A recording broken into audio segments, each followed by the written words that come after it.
Hi.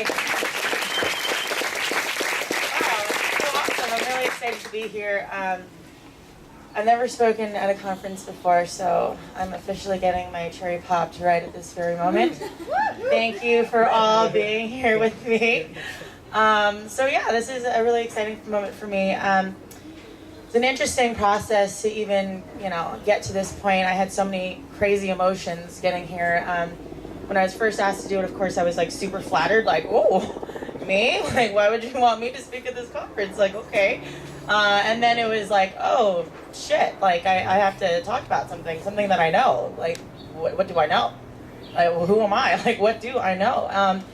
So it was a little crazy, like facing some extreme self-doubt and questioning and just being like, wow, like, who am I and what do I have to offer? And that these people are expecting something from me. What are you expecting from me? I don't know. So I can even feel it right now. I'm feeling like a little nervous. Which is, it's crazy for me, actually. I really enjoy the fact that I'm feeling nervous right now because I never feel nervous. I'm like usually a balls out kind of girl, but I'm feeling a little crazy. It also might, it also might be because like, facing the hangover today, I went full on balls out last night. And so now I'm like, oh shit. Getting like the shakies in my face and stuff like that, but we'll just pretend that everything's okay. Ooh, look at this, and I even wrote notes, but don't be fooled because I'm pretty sure I still don't know what I'm about to talk about. So anyhow, yeah, I was going through like a whole bunch of crazy self-doubt and questioning, and and I think that the reason why Shane originally asked me to come up here and speak was because I have a new project that I started called Wilderby, and it's this interactive dance project using video mapping, and this whole conference is about mapping. So I thought, okay, cool. So me and my partner will come out here and we'll talk about this project. And then it turned out my partner was not able to make it. So it's like, oh shit, because he's really the guy that knows about the mapping. Like, I was just gonna stand here and like keep it inspiring and fun, and that's the guy that knows about the mapping. So fuck, what am I gonna do? So anyways, I was just thinking about my process about this, and I was thinking about my process in general as an artist and how, there's so much pressure, I think, on people that are constantly needing to know, like, how they fit in this world, like, what kind of significant impact they're going to make, like, what does it all mean? Like, Einstein really taught me that it's really okay to not know. And it's kind of a strange thing to say, like, about Einstein, to say that, yeah, he really taught me that it's cool to, like, not know what's going on in this world and what's going on with you, and it, like, really changed my life. And so Einstein, apparently has this theory, and you could say that maybe he never said this at all, but whatever, it's out there, that that once the bees become extinct, that that mankind only has a matter of 4 years to live before it becomes extinct, because no bees means no pollination, which means no grass, which means no animals, which means no man, which is a pretty crazy concept. And yeah, we all know Einstein wasn't a beekeeper, and, maybe his calculations were a little bit off, and maybe he never said that at all. So I'm just gonna put that out there, like, I'm addressing it, okay, let's move on, So let's say he did, let's say that in fact is true. I mean, that's pretty crazy, and, on top of that, a third of the world's produce and farming output comes from, is based upon, like, insect pollination. So that's a pretty big deal. So I hear about this theory, and it's at this time in my life where I'm like out of college, that space. You come out of college, you don't know what the fuck to do. You want to be a billionaire, what am I going to do to become a billionaire? I got so many awesome ideas, and I just sat there, just like bouncing back and forth between like, okay, I could do this really awesome idea over here or this really awesome idea over here, and fucking 4 years later I haven't done shit, because I don't know which way to go. Like, maybe I should start this like online gym thing, which I think is still a really badass idea. I had this idea for a while that I wanted to start this online gym where they would have like streaming videos of, yoga or whatever, you know what I mean? Because everyone hates doing the same yoga video a million times over and over again. So I thought that was going to be a badass idea. Tried to do that. Didn't work out. Then tried to become a chocolatier. Thought that was going to be awesome. Yeah, did that for a little bit. Imported chocolate from Guatemala. Did my entire business in Spanish, which was pretty crazy and awesome. And, you know, in the end, that didn't really work out either. What else did I try to do? Oh, I went through an inventing phase where I like read tons of inventing books and patents and tried to invent a grass board for all those off-season moments. Turned snowboarding resorts into grass boarding resorts. I was really into I was really excited about that. God, there's so many of them, you know, and like I just darted back and forth between all these crazy things, like, oh, what should I do? What should I do? And you know, and then I found that I just like lost steam on everything and was having this crazy experience of myself being a failure, which is so crazy because I'm like a really hard worker, really passionate about life, really, you know, I'm just like a go-getter. So it was really interesting to have this repetitive experience of myself as kind of like a failure. Anyway, so I hear about this like theory, you know, about the bees, and it was kind of just breaking down the consciousness of like what's going on with these bees, you know, like, you know, and just thinking about their daily life, you know, and bees have like these various stages of work where they are born, and they essentially become like these janitors of their cell, you know, and then they become the nannies and the nurses, and they force feed royal jelly into the larva, and then they become wax makers and guards, and then finally they become these gatherers, you know, where they get to pollinate, you know, and pollinating, as we all know, is like the sexual reproduction of one plant to another. So really what these guys are doing, like thinking about these bees, you know, and thinking about their daily life and just like hopping out of the hive, just looking for the next sexy flower and making love, you know, like that's what they're doing all day. They're just fucking flowers. You know, just making love all day, and then just like, ooh, that one looks pretty good. So I was just like, wow, that's you know, that sounds pretty good. I'd be down for that. I'd be totally down for that existence. You know, and was thinking like, wow, that is so crazy that right there is the key to the existence of so much of this world, of this planet, of like, of our you know, of our being existence, I guess, you know. So, you know, I was thinking like, wow, that's so crazy. Like, what if the bee had human consciousness? What would it be thinking? You know, and I'm sure that these bees would have some serious fucking hang-ups, you know? Like, they would just be like, damn it. I mean, in the grid, I'm locked into this, like, you know, grid hive mentality. I'm working day and night for the fucking woman. You know, like, and on top of that, I've got this crazy, like, sex addiction that I just can't elevate past. I just can't get into, like, my, like, top tier consciousness and, like, get past this. You know, these fucking bees would probably have these major hang-ups and would try to find spirituality and probably give up what they're doing and, who knows, sing Kumbaya on a beach or something like that, you know? And, fuck. We would be so fucked if that happened. You know what I mean? Like, the world would be over before it began if they had this human consciousness. And, you know, it doesn't matter that the bees know that, you know, how vital their role is in this world. Like, no, it doesn't really fucking matter, does it? You know, it doesn't matter at all. All that matters is they stay sexual, you know? They keep it sexy. And they just like follow their highest excitement. And you know, these flowers too, I mean, these flowers were built to be attractive so that they could attract these things, you know, which is really interesting. This whole like concept of attraction and excitement, and how that's really like geared to helping us out, to like really guide us towards the right direction, you know? So yeah, I was having this like really crazy time in my life where I went from this awesome job. I was working with this guy named Kevin Lyman, who is, he was claimed like Billboard's top 50 most influential people in music history.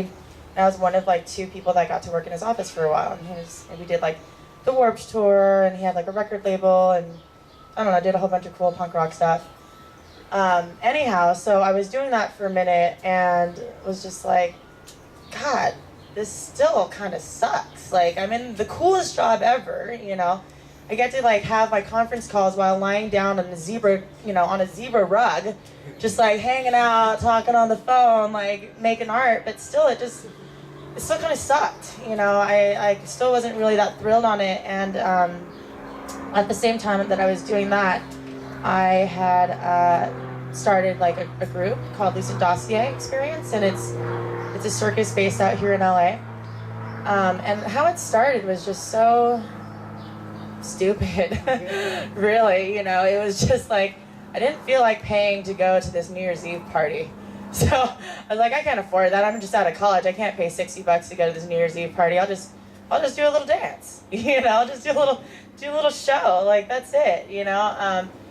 So that's how it started, and it was just like this ragtag group of kids. Like, no one had any real talent. No one had, I mean, I hate to say it like that, you know, but it's kind of true. It's kind of true.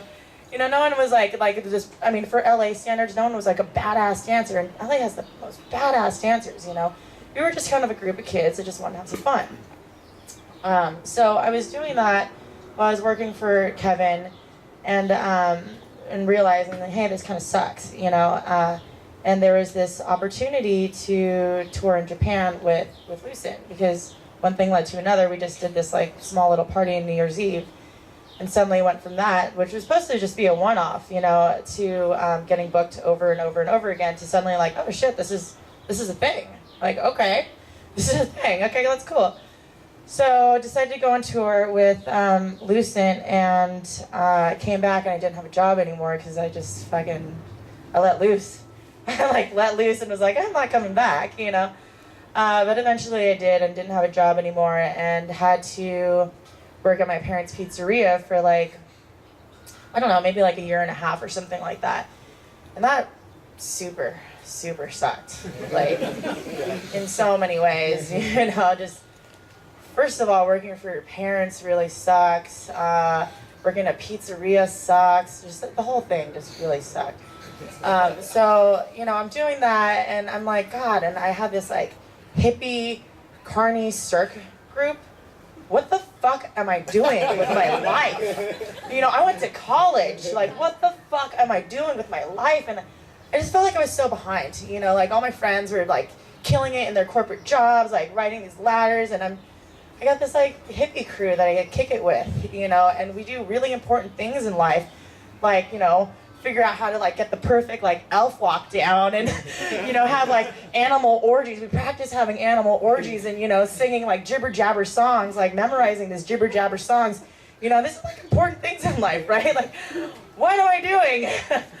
Oh my God, freaking out, you know. So you know, back to Einstein again. So you know, this theory comes along, and I'm sitting here and I'm meditating about the beats process and how it's so fucking vital. So vital to just allow yourself to follow your highest excitement, your highest attraction, because you don't know how it fits in the world. You don't know how perfectly it fits in the world, and how perfectly you are aiding the growth and the existence of everybody else. Like, who gives a fuck if that means like I'm just gonna go hang out with this stupid carnie group, you know? Like, that's what I'm gonna do. Forget it, you know?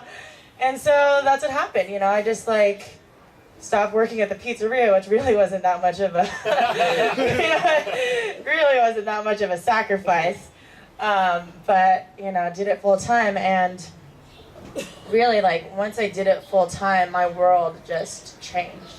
And it was so crazy, because I feel like I finally understood something, which, you know, I just was always so goal-oriented my whole life, and just like really had my mind on like being this crazy business mogul and wanting to do these things, and, you know, owning a villa in Spain and flying to the moon. Like, I gotta get these things. Like, how am I gonna get these things, you know? And like needing to create a path, needing to create a map. Like, okay, here's the goal. How do I get from point A to B? Okay, first I gotta read these books, then I gotta meet these people, and I gotta network, and la la la la la la la, and then finally I'm gonna get here, you know, and then I'll be happy. And then I'll be happy because I finally got to do all these badass things that I've been wanting to do, like travel the world or whatever, you know.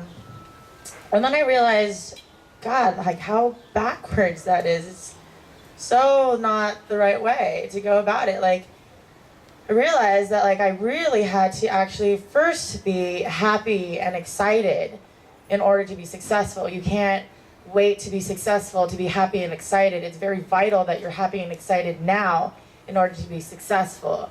You know, because when I'm happy and excited, I suddenly am like amazing. You know, suddenly I feel smarter than I've ever, you know, felt. I feel charming. I feel enigmatic. You know, you know, I feel like I'm on point. I'm really like the best me that I could possibly be when I am truly in my authentic space of genuine happiness and excitement.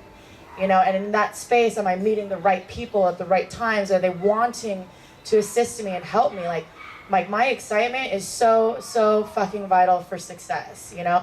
And that's when it was like really changed for me, because I am a success-oriented person. Like I was like, oh, well, okay, I gotta be happy to be successful. Okay, because before that don't worry, be happy thing was like really pissing me off. Like I really just, I despise that statement altogether just because it's so vague and trite, you know, don't worry, be happy. Like, come on, hippies, you know, like, just really disliked it. But, you know, I realized it's so beyond like your emotional preference, you know, it's so beyond like what you feel, what you know, choose to feel comfortable in. It's not about just like, well, I prefer to be happy, because actually, like, I don't have a preference. I really enjoy all the emotions. I enjoy the darkness and the sadness and everything. It's not about the emotional preference. It's about the fact that, like, I am my most expansive, biggest self when I'm in my space of happiness, and that's when I can really produce. That's when I can really get shit done. So yeah, so once I figured out, like, damn, that's what I got to do. I just got to keep like navigating the heart, like not figure out what the map looks like. The map is right here, you know, and this is what's going to tell you exactly where you need to be at the right time. And it's just like the constant like channeling and feeling and tapping in again and again and again. Like, is this what feels right? Is this what's like shaking my soul with excitement? Because for me, like, you know, if it shakes my soul with excitement, I know I'm onto something good, you know. So, you know, once I started doing that, you know, did the circus full time, shit turned around so fast. I couldn't even believe it. Like, I really couldn't even believe it. Suddenly, I made more money than I've ever made in my entire life. I was able to buy a home, which is crazy, and it's a really beautiful home. I'm really excited about it. You know, I got to, like, travel the world with my best friends, like, who are equally as freaky and as wild and as fun. Like these are good times, you know, and on top of that, like, I'm hanging out and meeting the most amazing, influential, inspiring people that I've ever met, like real movers and shakers, you know, and these are all the things that I wanted to have with my idea of success and money anyways. You know, I wanted to be able to have a home, be able to like travel the world with my friends, and be able to surround myself with really inspiring movers and shakers. You know, and actually, you know, where that brought me to is one of the experiences was last summer with, and you know, and this is just with our art, you know, this is with our art that we're doing this, but so last summer, you know, I get invited to go out to Venice, Italy, to go hang out with this guy, Elon Musk, and I don't know if you know Elon Musk, but there's like a gift bag of stuff that his company sponsors, the SpaceX. There's something from SpaceX in these gift bags. Headphones. Oh, they're headphones, I see. Okay, interesting. But yeah, it was such an interesting experience. And if, for any of you guys that don't know who Elon Musk is, he started PayPal, he started Tesla Motors, and he's privatizing space travel with SpaceX. He's an amazing, amazing individual. So yeah, so here's like one of the adventures that it brought me on. And so I get to hang out with this guy and all of his buddies who are of equal caliber, like the guys who started Google and, you know, the guys who started Lionsgate, and just amazing, amazing individuals.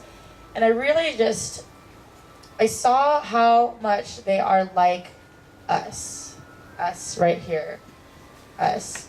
They're so much like us. They, you know, and really, like, the tying quality, the tying characteristic is the fact that they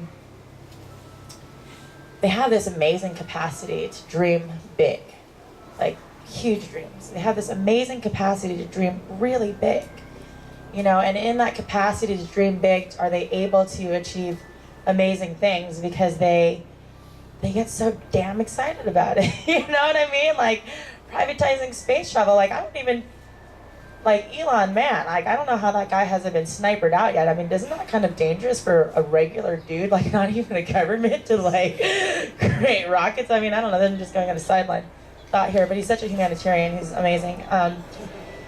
You know, anyways, and so, like, it really just, it showed me how important that path is, to, like, guide yourself with your heart and to really feel things out. Because life can't just be about problem solving, you know what I mean? Like, we're taught that we just have to problem solve all the fucking time. Like, no, no way. And so now it's just been like, it's been this amazing journey, you know? Now I get to just, like, blow minds professionally. That's what I do now, you know? I'm not with Lucent anymore. I've been breaking off into my own production stuff, and it's just like, I'm so grateful. I'm so grateful because I just get to channel, like, my highest excitement and get asked to produce these concerts for people, right? And so this is like, this one little thing has really guided my entire process. Not only has it guided, like, my decision-making process in my daily life, but it also has, like, it is my guiding process in my art form, you know? So, like, now I get paid to dream really wildly and really big, and the only way that I know it's worth going for is if it's just like, ooh, wouldn't it be cool if we did la la la la la, you know? So, like, you know, and then it's like crazy stuff. Like, so this summer I have a concert that I'm doing where I have, like, 20-foot jellyfish that I'm, like, flying in, that we're making these huge jellyfish. We're flying it in over, like, 30,000 people and just having them have ripcords. This is my nod to the year of 2012 and the corn people. They have ripcords of popcorn underneath the jellyfish, and it's just going to shower popcorn over 30,000 people in this outdoor concert. It's going to blow their minds. You know what I mean? Like, jellyfish popcorn, you know? So, like, this is what I get paid to do now, you know what I mean? Like, it's fucking so crazy, you know what I mean? And then I get to say, hey, this is how much it's worth. It's worth this much amount of money, and you know, and somehow people see it valid, right? So that's you know, that's crazy, and you know, and it's just like, you know, in this process, it's just really, like, again, just for me, it's been about the constant evaluation of getting down and honest with yourself. You know what I mean? Like, opening up and getting really honest with yourself, not letting your mind just, like, kibosh the situation and being like, no, this would be cool if we did this thing. Like, because actually that all the times that I've tried to go for those things where my mind was like, wouldn't it be cool if we did grass board resorts? Like, that's times that I failed. Those are the times that I failed. I didn't have enough, like, gusto to finish it off. I didn't have enough passion, you know? And nobody in this world pays for mediocrity. You know what I mean? You gotta be the best. If you're gonna go for something, if you're gonna be the crazy guy, be the best fucking crazy guy in the world, you know? So that's, you know, that's kind of like my mission now. I'm, like, gonna try to be the best crazy guy in the world, you know? Like, and, you know, so it's just, like, about getting, like, super honest with yourself and, like, figuring out what is truly exciting your heart, you know? And it's about now. It's about, like, what is exciting me now. Not what excited me, like, yesterday, what I thought was exciting me yesterday. Like, check in, like, now. So we're in this forever, eternal now. It's always fucking now. It's now, and it's now, and it's still been now. Like, you know, like, so, like, we gotta just keep channeling, like, in this space right here. You know what I mean? And not try to just, like, keep fighting for these old dreams or these old ideas or fighting for what you think you should be going for. Because honestly, like, it just goes back to fucking flowers, man. Gotta go fuck the flowers. Thank you, Nova.